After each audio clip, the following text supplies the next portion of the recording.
so with tremendous gratitude for all the teachers, saints, and sages who have come before us and brought this truth forward and kept it alive. We are grateful. We begin, and so it is. And so it is. Beautiful. Thank you so much, Dr. Carol. So I want to just start by giving a little bit of a recap of how this happened and what's going on for me and why I'm doing this call. Because really, I'm just in this whole place of following God right into the middle of my being and just staying there. So that's where I'm at. So as many of you know, and I won't go into the detail because it's all recorded, I'm back in Canada, in Edmonton, and I'm in the Cross Cancer Institute. And a week ago, approximately, I was called, like just so strongly, to reach out to Carol. Now, Carol was my teacher, my mentor, but we have not been, close friends for years, We connect and that's it. But I had to call her. So in the middle of this phone call, we ended up doing a bit of a session. And I can honestly say with every cell in my being, in that moment, I was in planning end of life. And when Carol said what she said, and, it was strange because in my own mind, I was okay with that. And anybody that's been around me, it's like, I was centered. I was, whichever way this goes, it's all good. It's all God. But when Carol said to me, one plan, and that plan is life. So after that moment, after that, I went to sleep and I woke up from a nap or whatever, wherever I was. And this just said, pick up the phone and record a video, get this out. So that's what I did. And I sent that video out. And at some level, by now consciously, I had made a decision that for life, I've got to stand for life. There is no second option. There's no plan B. And I feel called to share this healing journey with a couple hundred of my closest friends. Okay, so because what I've realized, and I did this last fall because some of you may know, I thought I had a healing last fall. And I did for a couple months and it came back. So obviously there was more. And what I think that was about is I needed to choose life. And it was also about,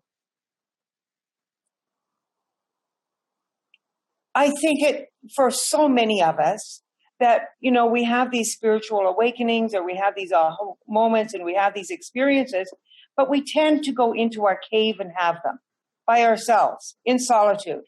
And then we might process it. And then after we've got it all processed, we might come out in a I had this learning, like it's, and it has no meaning. Well, it does have meaning. I don't mean it doesn't have meaning, but I think something gets lost.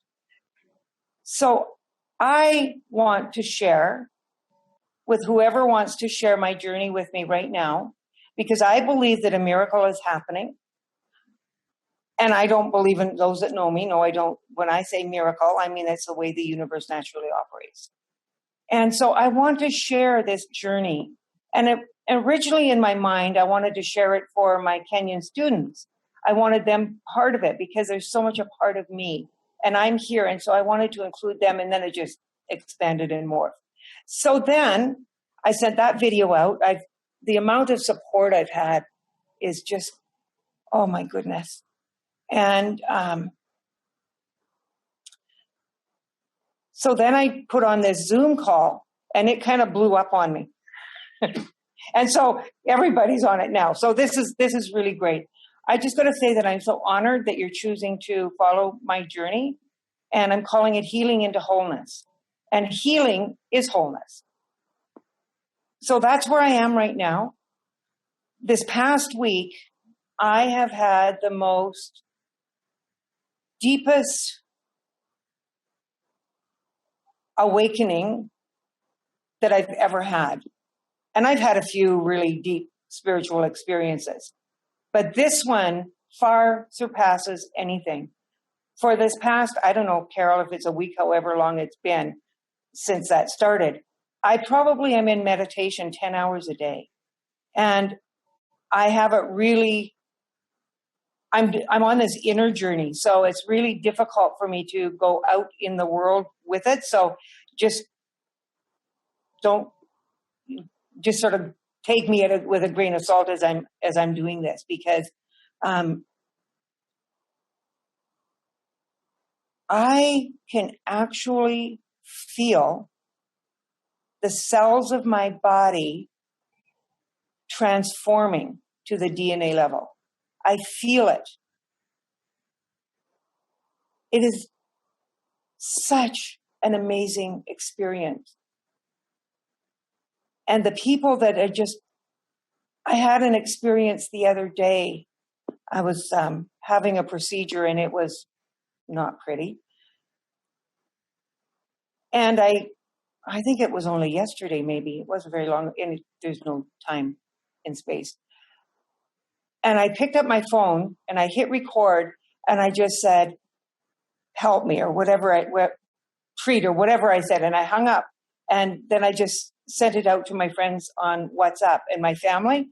And when I was laying in my bed after I did that, I could see all of the people that I had reached out to in that moment, and my children, I could see them around my hospital bed, and they put out their arms and they were lifting me up out of my body. And they were holding me, and I fell asleep in that place. And so I don't know what that is, but I'm convinced that those people were actually, I called them into the room with me. And I think this was a real physical thing that was happening. Just such incredible experiences that I've been having. So that's kind of where I'm at. So I may ramble a bit today. I was hoping the morphine would have wore off before I got on this call, but oh well. I call it morphine mouth because you give me morphine and you wind me up like a chatty Cathy doll and my tongue doesn't stop. So that's me. That's where I'm at right now in this moment. And so I want to introduce all of you to my mentor, my teacher. I had Carol all the way through from year 1 to ministerial class. And she's been my rock. Oftentimes when I get in a place where I just, I'll just tell myself, you need a Carol treatment, so I just think about Carol. And when I hear Carol's voice, like sometimes I'll hear her at a conference or something, and I hear her voice and it just brings me right present into that moment. So we have that kind of a connection. So Reverend Dr. Carol Carnes was my teacher, my mentor, and I am so honored that she has agreed to be on this journey with me right now. It's amazing. So Carol, I'm going to turn it over to you. If people have questions, whatever, do what you do. Oh, thank you, Connie. I didn't get all of that. You were going in and out a little bit, but I got the gist of it. I told Connie the other day that before we integrated and became one organization with new structures and ways of doing things, we used to train ministers in our home churches, and I trained about 24 of them in a few years. And Connie was the only one that took my advice. I kept saying this to them: go out into the world and take this teaching somewhere it's never been. Let's spread this around the world. This is what needs to happen. She's the only one who did it. So I've always been extremely proud of her and in awe of her. She has a real entrepreneurial spirit. And it takes that to do the work she's done. It's also very exhausting and takes a lot out of you, especially when you're learning in new customs and languages and all the things you have to do to be in a new place without being overbearing, but being an actual student of it as well as a teacher. So my hat's off to you, Connie. I think you've done a magnificent job.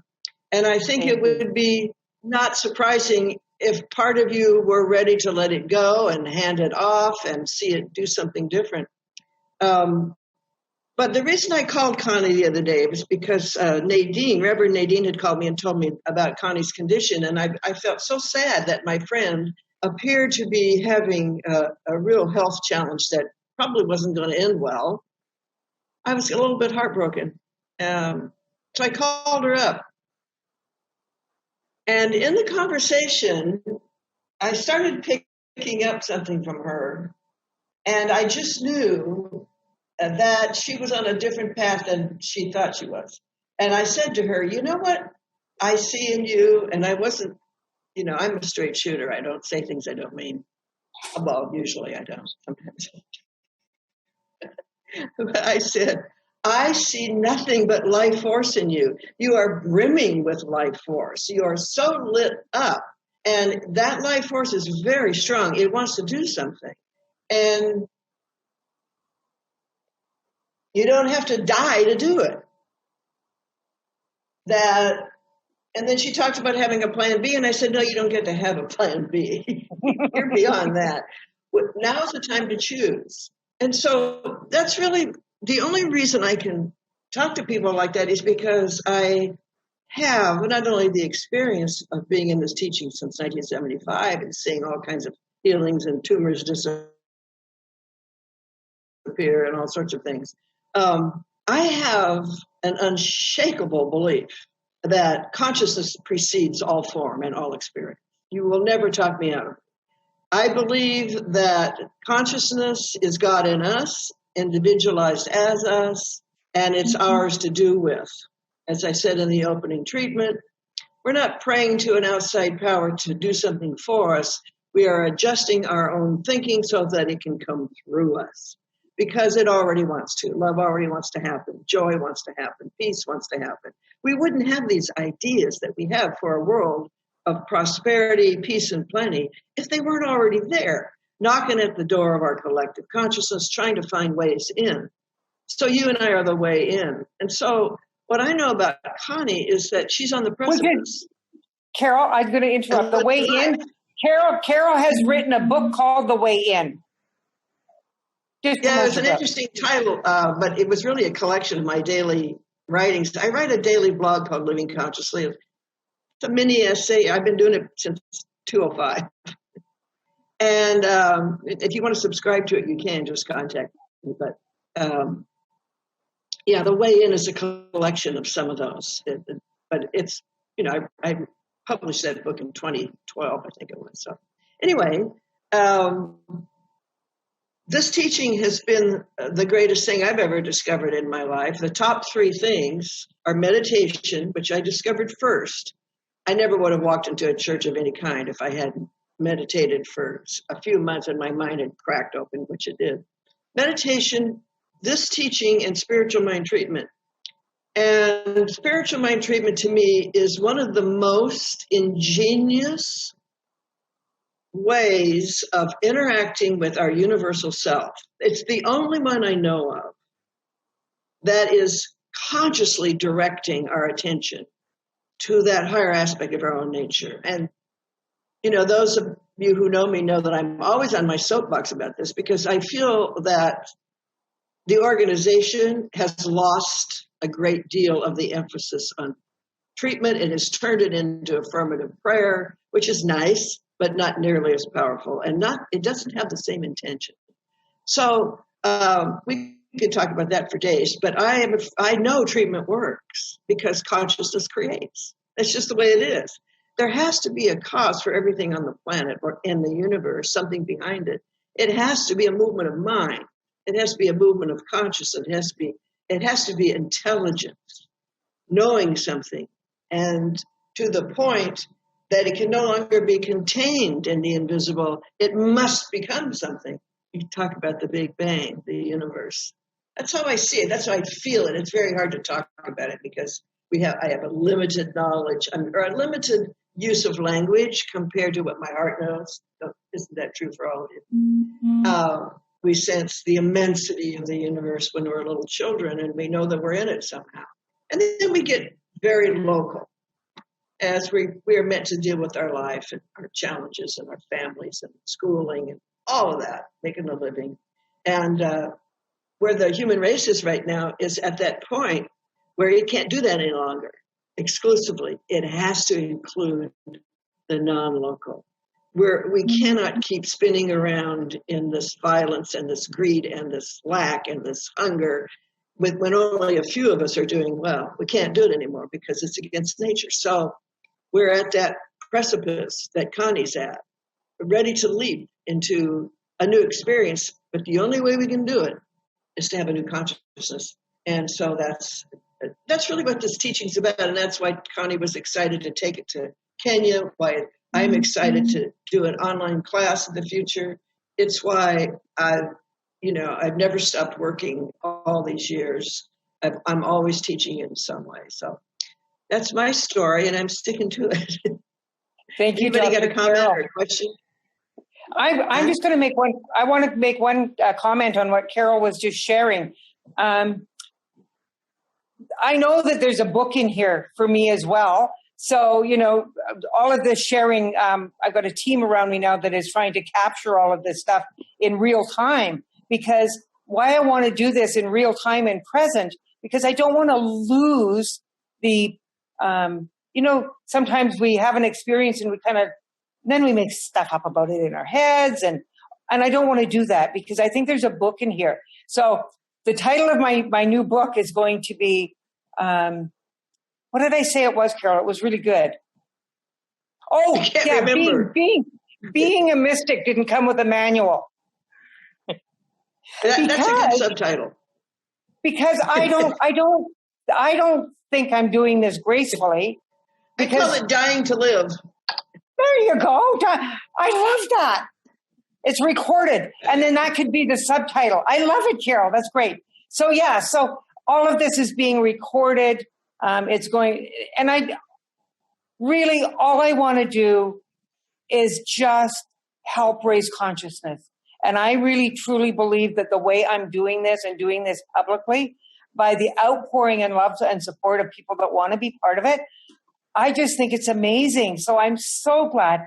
But I just ask you to really have lots of patience with me, because I'm on an inward journey, and it's hard for me to be out there trying to meet other people, figure out how to meet other people's needs. I'm not there right now. Mm-hmm. So just support me in my own inner journey. That would be great, because it is just the most remarkable experience. So that's all I'm going to say about that. So we can open this all up to Q&A. If you want to ask a question, just unmute yourself and then mute yourself back again, please. And you can ask it either of Dr. Carol or myself or anybody else you see on the call. I've seen so many of you. I can't wait to go back and watch the recording of everybody that's on here. Oh, I know what I wanted to say about the book. So those of you that know me well know that writing, I've got a writer's, I don't think I'm a writer. So for me to come out and say I'm going to write a book, help! Anybody want to be a ghostwriter? You can come write my book for me. I'll give you all the details, because I have a block about writing. So Connie, I think it's best if people actually raise their hand and we do it one at a time. Otherwise you might have a cacophony. Beautiful. Or that, and they could also put it in a chat box. And then you could go through the chat box as well if people want to do that. So Carlina wanted to remind you that she's a writer at heart. Oh, that's my baby girl. My kids have got me surrounded in so much love. They just keep lifting me up every day. So beautiful.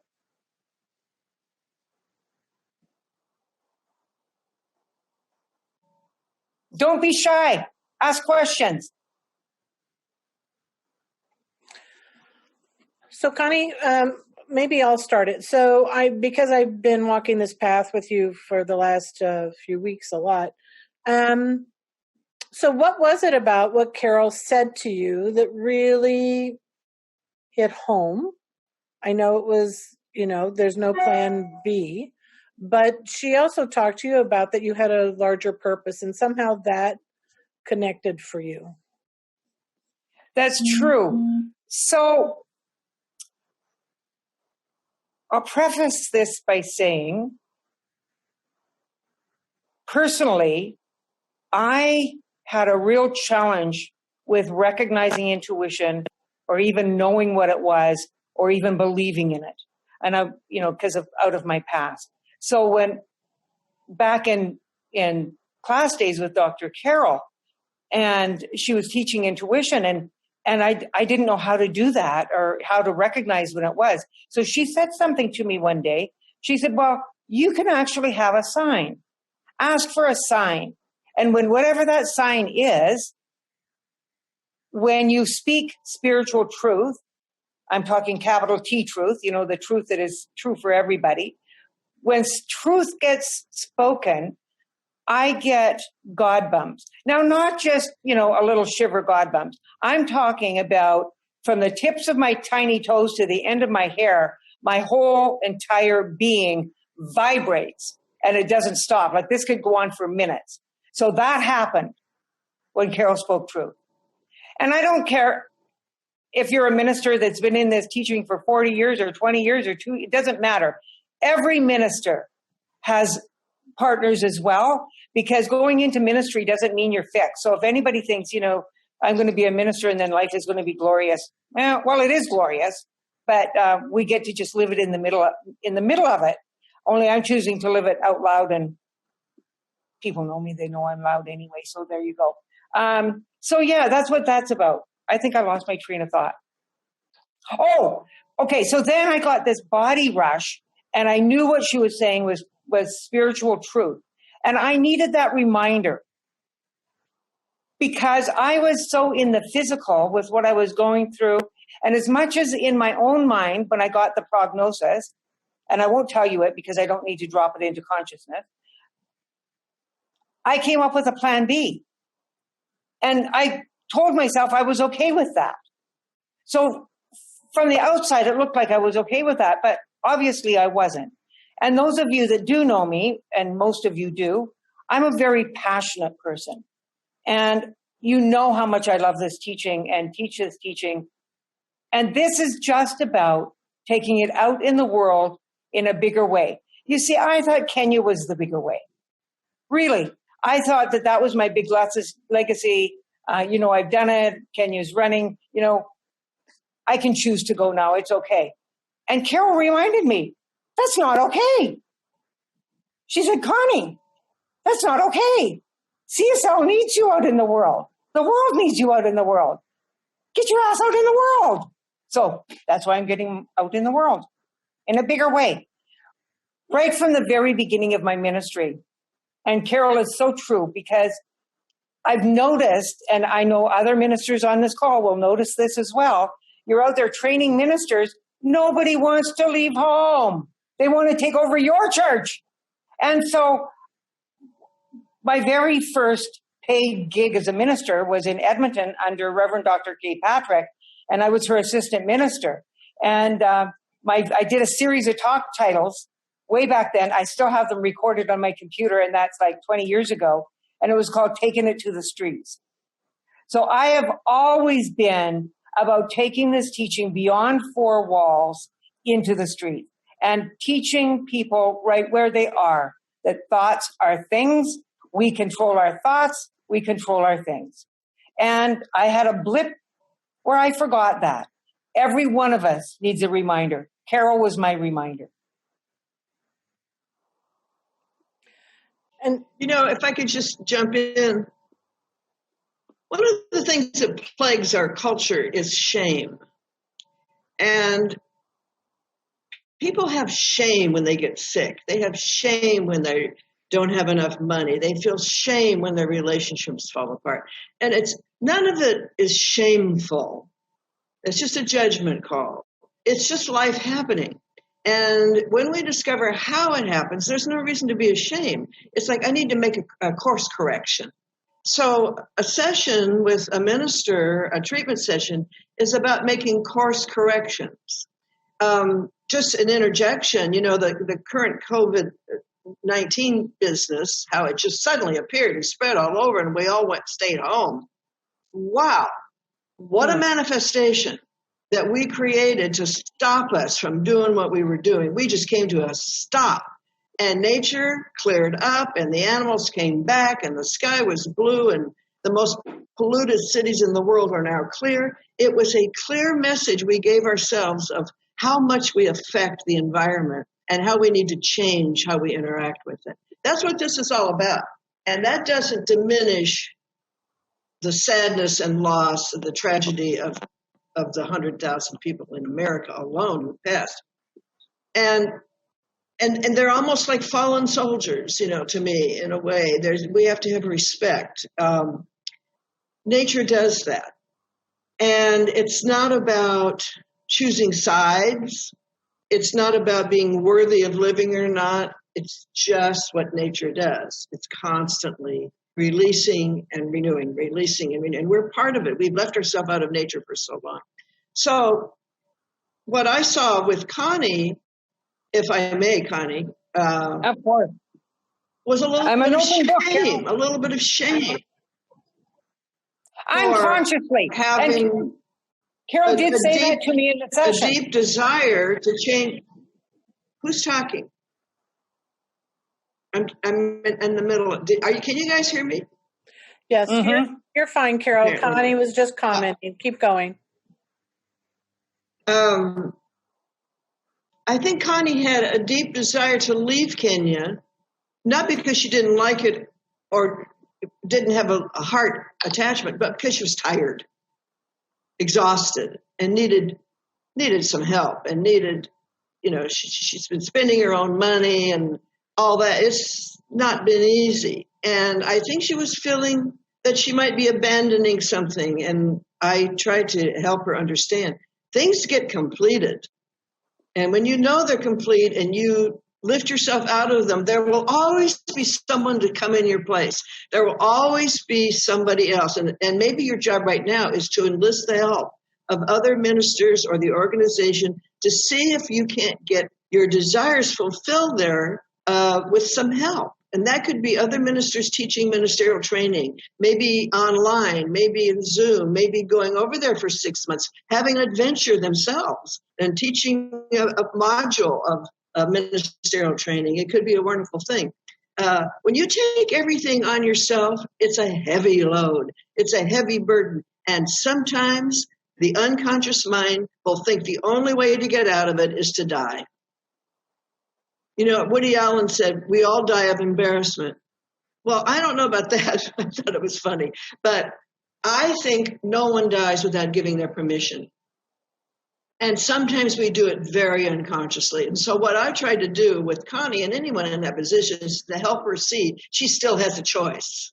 It's never too late. It's not a creepy miracle when people suddenly get well. It's nature. Read Larry Dossey. He wrote books about this.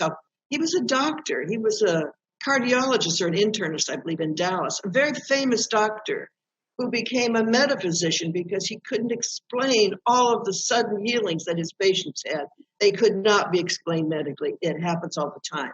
When I teach class, I always mention Victor Micheli. Those of you ministers, you know the story of Vittorio Micheli from Italy. He had a sarcoma of the hip. His whole hip had been eaten away.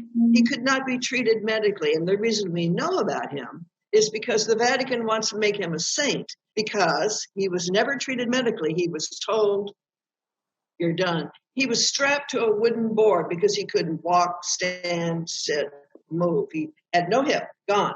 His mother took him to Lourdes in France, the sacred waters, and I guess he believed in it. Because he said, you can read about this in Larry Dossey's book, Recovering the Soul. He had an electric shock go through him. He had waves of energy go through him, and he slowly started to get better. He grew back a new hip. This is science. This is medically proven. It's documented. It's not a miracle. It's nature. And that's what I was wanting to convey to Connie and anybody else who's going through.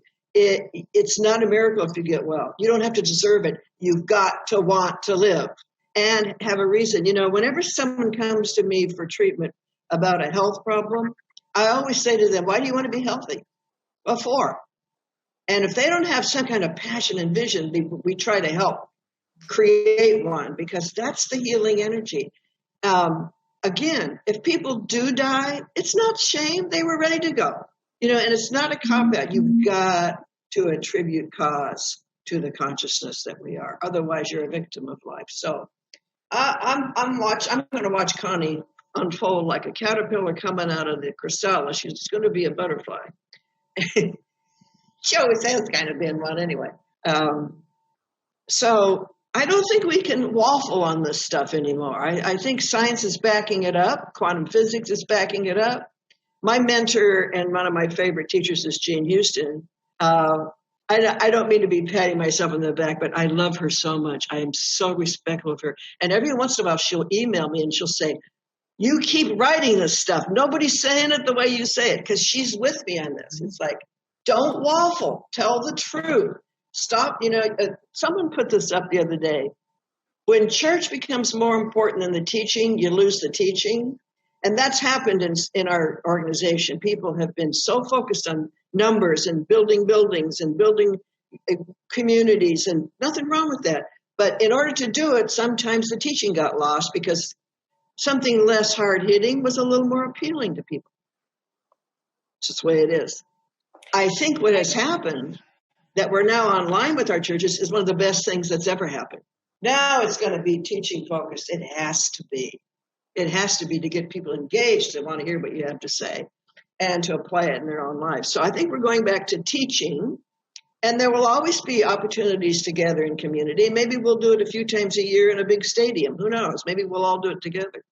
But certainly, sorry for rambling, Connie. She got me going. You can tell I'm very passionate about this. I'll shut up. Thank you. Thank you. Thank you, Carol. I wanted to share something just along what Carol was saying before I lose it. Going back to this COVID-19, I think if it were not COVID-19 right now, I would not be having this experience, because it has allowed, we're doing an inward journey. We're not out there in the world. I'm in a place that is absolutely 100% locked down, and I'm captive in my bed, meditating like copious amounts of, I'm in meditation all the time. And so what COVID has allowed me to do is it's given me the space, because people know I'm kind of a doer. I like doing things, and I can't do right now. I can only be. So it's allowed me to do that. And in a different way, how beautiful. Up until I had to come back home, I've done all of my classes in Kenya in person, and which is great. I love it. And I love being with my students. But when I came back here, I didn't want to drop it. But it started happening even before I came back. I one day decided to offer a Zoom class to the students that were in class because we couldn't meet anymore. And in my mind, I was thinking, well, I don't think very many, it's not going to go off because most people don't have the technology, to be able to do that. They don't have good enough phones. All of the story, right? I have 35 students Zooming in from Kenya to 3 classes every weekend. And if it were not for COVID, that would not be happening. So what a gift. And it's also a gift to be in seclusion. And like Carol said, I don't need to have any shame or guilt about not being out there in the world, because it's a really good excuse to do the work. I love it. I'm joking, because I really don't need an excuse, but it took me out of my busyness. So I just keep looking for the gifts in COVID, and there's been many. Look at this. We get to connect at a different level. There's no gift in anything if you're a victim of it. You can try to make it into a gift, but the gift really comes when you realize, okay, somehow I participated in this occurrence. What is it in me that would allow this to come through me? You have to do that. And if you meditate regularly, it's easier to do that, because there's an inner calm that once you start meditating regularly, it becomes very real and active, and it doesn't leave you. So in times of great challenge, it's there. it's accessible. You know where to go to get it. And it enables us to say, wait. I either allowed this, I created it, I promoted it, or what? The world did this to me? No. This is a world I create. This is my world. I live in this world. I wrote this morning about how successful we've all been. If we're alive right now, we've been really successful in being us to get to this point, right? Everybody's a success because we have made choices along the way that have put us in this chair on this call talking about these great ideas. We're very successful. So that's attributing cause to the self. And again, you just can't get away from it. The problem with looking at atrocities as gifts is it's not enough. Right. You got to go to the cause, because that's the real gift is in changing the cause. The gift could be it woke us up. COVID-19 woke us up to a point,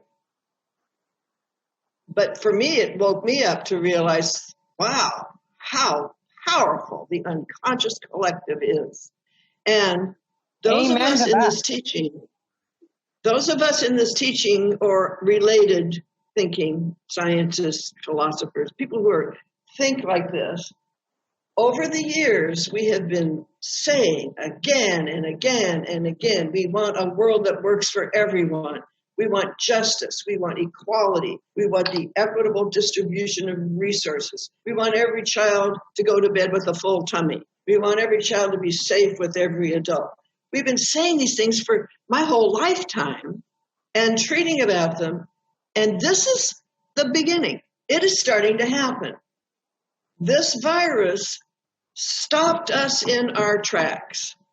And that's exactly, like when you have an accident, there are no accidents. But one time in class, this woman, I think it was after your time, Connie, she said, I've had 3 car accidents in the last month. Do you think that means anything? And of course, the whole class kind of laughed. And yes, I said, you're trying to stop yourself from the direction you were going. Whatever direction that was, emotionally, financially, whatever it is, you've been going down a track that you really want to stop doing. It got your attention. Well, I see the same thing with this COVID. It stopped us in our decimation of the planet. Because if we don't have a planet, the species will die. We won't be able to advance spiritually if we're not here, right? So, right. Connie had a comment, Carol. Connie? Connie has a comment. Thank you. So as Carol is telling me this, I remember back in classes with Carol, and one time she said, and I actually remember her words, can you imagine? And she said, when we're moving forward, it's not often what we do, it's what we stop doing. So stop doing what we're doing is so powerful. And I've shared this with many of you, and I'll tell you, if you guys want a really good laugh, if you remember Bob Newhart when he had the Bob Newhart show and he played a psychologist, well, just type in your Google bar, Stop It, his name and Stop It, and you'll get this video. Well, I played in class and it cracks me right up. And he's working with this woman and he just keeps saying, stop it. So I do that to my students all the time. When they get on a roll, I'll just say, stop it. And that's what happened with COVID. It stopped us. And that's really, really, really powerful. Right. Remember Wayne Dyer? He was on Johnny Carson once before we all knew about him, before we had him in our centers. And he was telling the story about this woman who came to him because she had a serious problem with chewing her fingernails down to the quick, and her fingers were all bloody. And she'd been to psychiatrists and all kinds of behavior modification therapies. And someone said, you need to go see Wayne Dyer. And so she comes to him and she says, God, I hope you can help me. He says, oh, I'm sure I can. But you need to do something for me first. And she said, what? He said, keep your fingers out of your mouth. It cracks me up. That's stopping the direction that you're going. And now the local mind says, but I can't help it. Oh, yeah, you can. You can just stop it. But you have to know why you were doing it. You have to get to the cause. What is in me that would make me want to be so anxious, so nervous that I would bite my own fingers all the time? That's where the healing starts. You don't have to know exactly what happened. You have to know what you've been believing. And so one way to get to what you've been believing is, I always say to people, what's the opposite? What would create peace and love, and what would create effortlessness in your life? What belief? What would you be thinking? You know all these little tricks. It really is helpful. So we are our own best doctor, as it were. Not that we don't use physicians when we need them, but for the most part, it's all right here, just awaiting us to access it. So, Connie, I'm aware that you have a lot of students on the Zoom call, and one of the things I think was interesting is you talked about that you got to a place where either way was okay, because that's what we learn, is that it's whatever happens in perfect unfoldment. But what I think is exciting about what Reverend Carol did and what you did is that you switched, maybe that we talk about race consciousness, family consciousness, and that might have been playing a part of it. That if these things have occurred within, but through Carol, you got to a place where you claimed your good, right? Can you talk maybe about that, and how maybe that subliminal consciousness was playing a role, even though outwardly it looked like the right religious science thing to do? Absolutely. You're right on.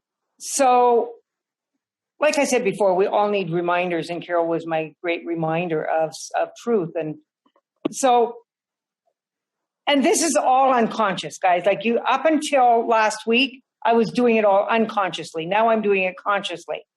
But in my unconscious state, when Carol said to me, you may not realize this, but you're carrying guilt and shame about saying that you're done in Kenya, I couldn't even speak at it. That's how deep it was. Because one of the things I've realized, the relationship I have with my students is a very different level of relationship that I've ever had with a group of students before. We go really, really deep. And they're just amazing students. And so in my mind, Kenya, when I went to Kenya, that was my thing. Like God moved me there, and I had this whole awakening when I went there. And it's been an incredible journey over the last 10 years that I've been going back and forth, and such richness. And anybody that knows me knows that those people are my family. I had every intention to grow a church and retire and live in Kenya for the rest of my life. That's how close I am there. And I got to tell you, my kids weren't exactly thrilled about that, but they support me as well. So when this came up, when Carol said to me, I think you made this choice because you're done with Kenya, every cell in my body said, well, that's not true. It was true. It was absolutely true at an unconscious level, because one of the things we talk about in this teaching is we call it the divine discontent. You can be going through your life and it's the best life. You're doing your passion. Everything is going well. And then all of a sudden something happens inside of you and you're not content with the way it was. And then that's where the guilt and the shame comes in. It's like, well, look, I've got everything. How come I'm feeling this way? But the divine discontent is a real thing. So pay attention to it. If you have been so passionate about something and it starts irritating you after a while, or you're discontent with it, Spirit has a bigger idea. Through me, something else was wanting to move through me. And it was a bigger idea. So then Carol helped lead me into that bigger idea. And do you think that didn't scare the living crap out of me? Oh, yeah, it did. Because, and I spoke of this in my video that I sent out, I tend to play a pretty big game in my own center and with my students. My block, if you will, or my challenge, if you will, is all of my ministerial career, I have, and this isn't about anybody but me, please hear me. I've had this feeling that everybody else has got it figured out but me in the ministry.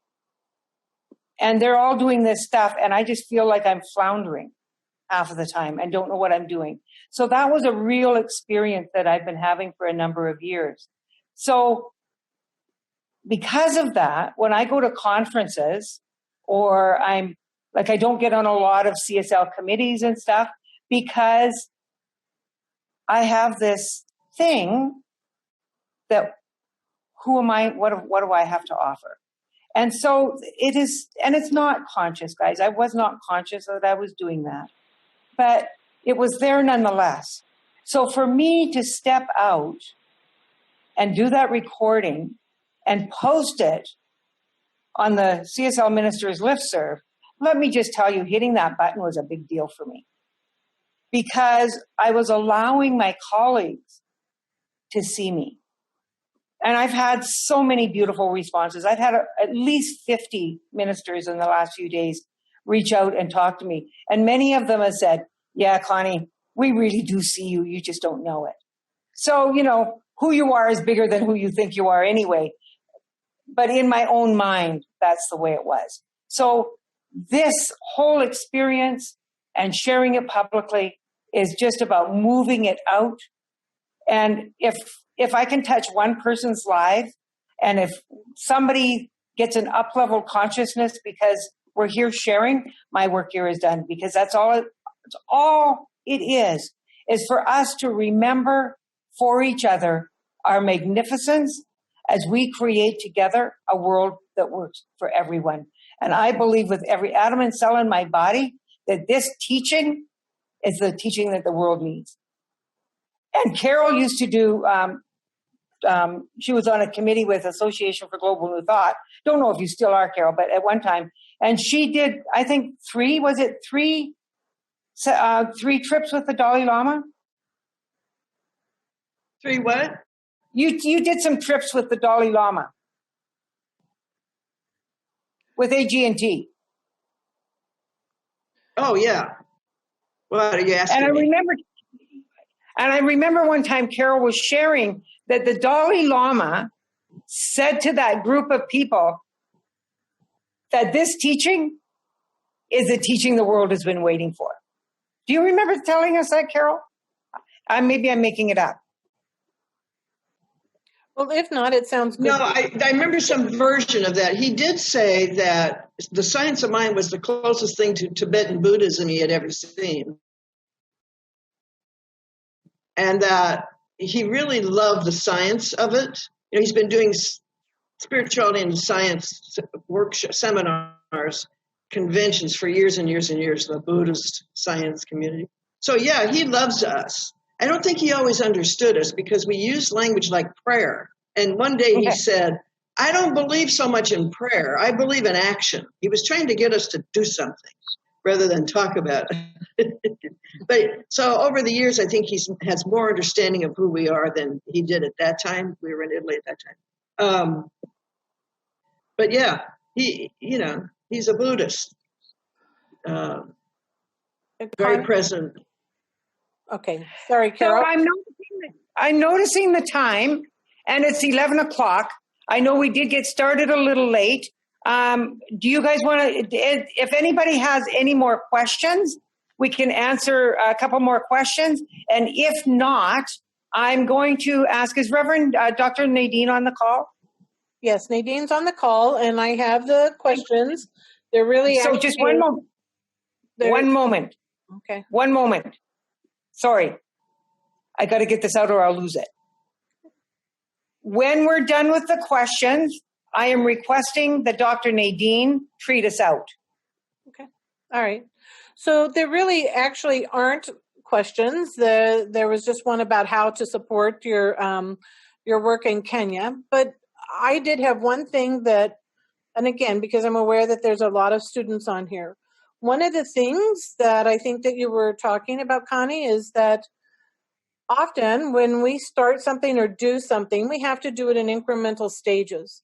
So God called you to go to Kenya, right? And the picture that I have is that we always say that we look towards the horizon, but when we finally walk there, there's another horizon, right? So if God had called you to do this work in the world larger, you wouldn't have even started walking.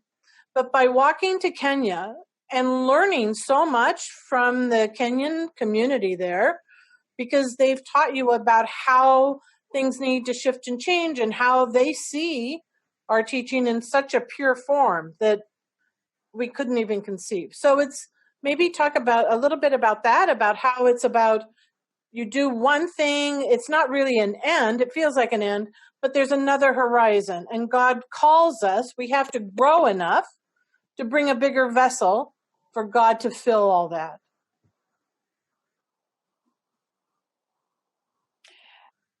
I think a lot of that is very, very true.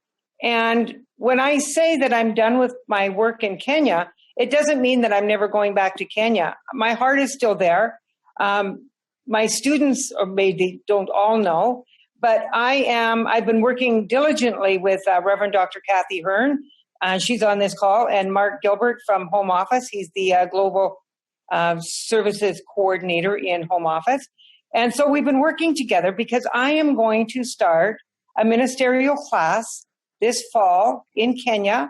I have 5 students, my practitioners, and because of the way it is to teach in Kenya, I know we have lots of ministerial, we have an online program, they could go online, but it doesn't work for my students.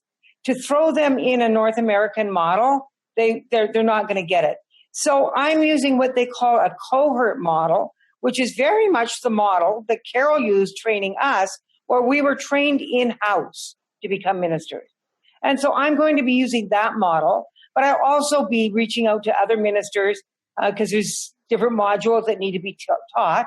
But we are starting a ministerial program with 5 students because I want to leave a legacy in Kenya to the Kenyans. It's not about somebody coming over from North America and tell them how to run their lives, because trust me, they've had enough of that. Seriously, had enough of that. So I don't want to be that frontline person anymore. I want to turn it over to them. That is a 3-year program. So, I'm not done with Kenya right now. It is incremental. Further to that, I have another. So I just finished a 2-year practitioner program. I had 4 Kenyans and 1 woman from Canada. And so that's 5. And they're all going into the ministerial program, including Elena from Edmonton is going to be joining us as well in our cohort program. And then I'm starting another practitioner class this October as well. I have another 6 students that have passed all of the, taken all of the accredited classes they need to go into practitioner class. So my teaching over there is going to be up levels. And Dr. Kathy called it the School of Spiritual Leadership Kenya will be officially open this fall. Yay. So I'm not abandoning you. I love you guys. You've got so much to teach me yet. You're not going anywhere. Oh, there's Kathy. Finally, I see you, Kathy. So, Connie, mostly the chat just is about very positive things about reflecting. Let's see. Oh, here is one. What was your mantra that helped you stay strong through the pandemic and your personal healing? Well, I have a mantra that many people and my students have heard. I've had it for years, 10 years now. When I first felt the call to go to Kenya back in 2010, some of you may know I ride a motorbike.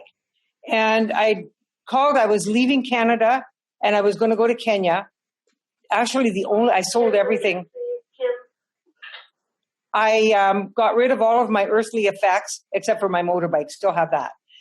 we do have our, our priorities. So anyway, one of my friends, Donna, many of you, she was at the conference, and her and I went on a road trip.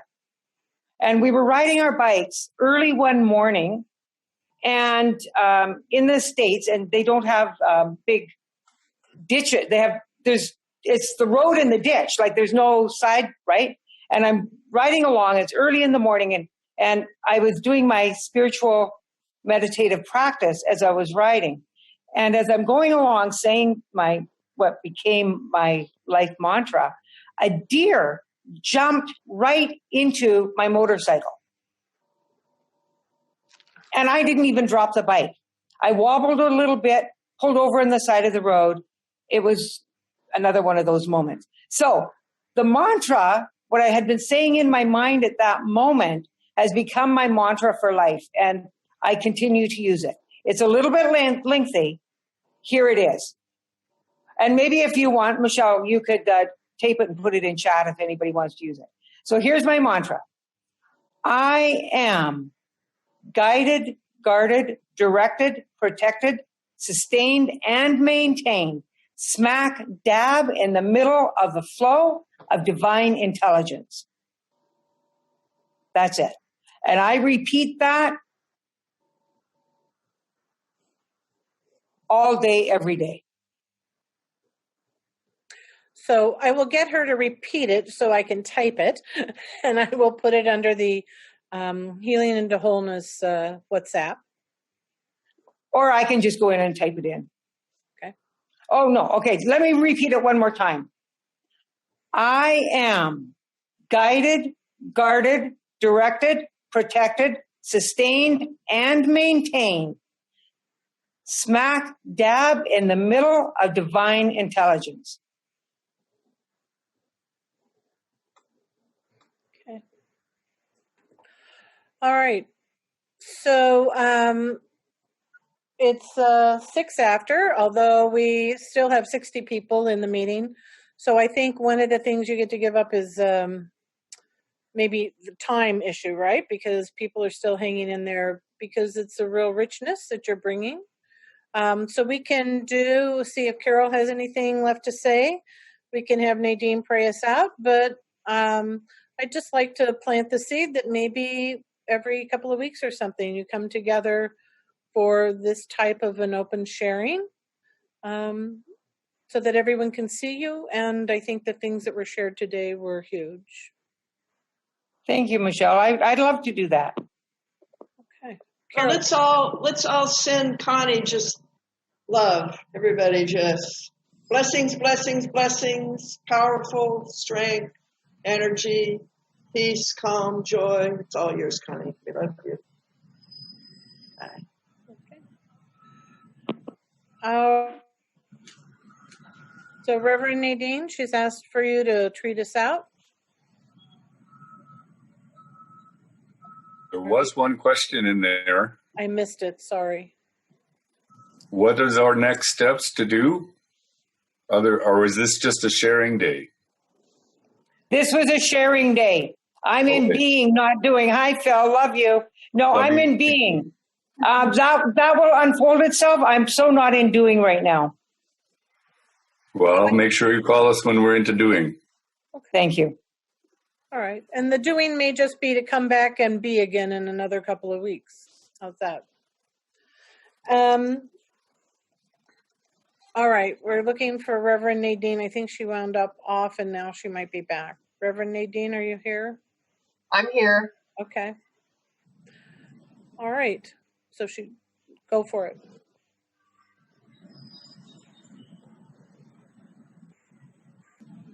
I feel the collective heart opening, and I know that the collective mind is fertile. That which lives in each one of us, so that its life may be fully expressed in unique and divine and holy ways. I know that there is only this one life, this magnificent, fluid, ever-expanding, creative impulse that leads and guides and guards and directs and supports and nourishes and upholds and uplifts itself into the recognition and the revelation of its allness, its wholeness.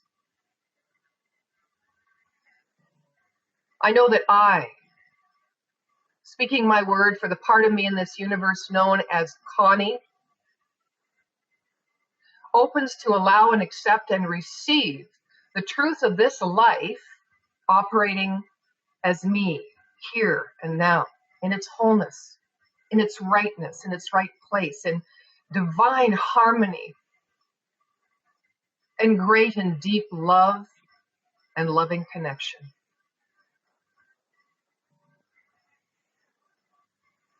I claim that this is a magnificent, magical, miraculous movement of God that is living itself open in new and extraordinary ways, and that it is recognized and received and allowed to bloom and expand and express its word, its truth, its knowing in the heart, the mind, and the body of Connie. This one life is real. It is strong. It is purposeful. And it is fluid. So in this moment, as my heart beats and my emotion rises like the water of the world that washes everything, unlike this perfection of life, away, in our individual experience, in our collective experience, I say yes to the greatest and highest and deepest and widest possibility of this life expressing here and now as it blesses Connie's journey, as it opens Connie's mind, as it allows her to rest and receive the life and the love of God, of this intelligence. And it is with the deepest of gratitude and honor to be a part of the cycle of life that I say thank you. And I allow these words to ring true in the universe and in the infinite mind that lives and breathes as each one of us, as we carry forward this knowing in our lives for ourselves and for our dear and beloved Connie. It is done. All is well. We affirm this by together saying, and so it is. So it is. So it is. Thank you to every one of you. I feel your love. I feel touched. I feel lifted up. For those of you that are doers, just surround me in love. That's all you need to do. Thank you from the bottom of my heart. I look forward to seeing you again soon. I love you.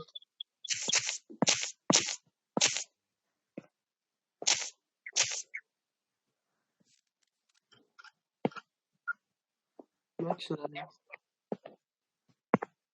Bye. Bye-bye. Love you, Connie. Thank you, Grace. Oh, my Bye, teens Connie. I have my teens. I love my teens. We love Bye, you. Connie. Thank you, guys. Bye, Yeah. Connie. Bye. Much love. I love everybody. Thank you. Thank you, Connie. You did a really great job today. It was really powerful.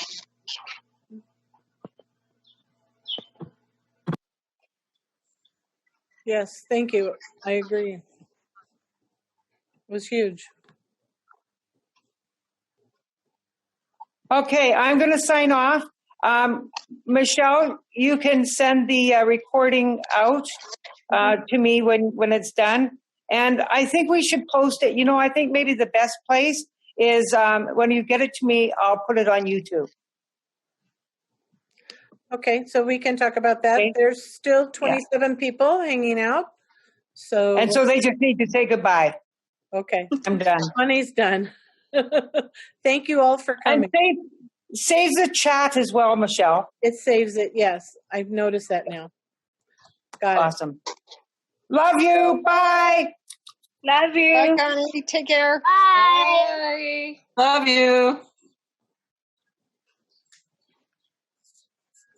She's had a very full morning. So I was quite impressed. She managed to hang in there for this hour. So You did beautifully well. yes, she hasn't had her latte yet. Has caffeine in it. There's a Starbucks downstairs and they let it into the hospital.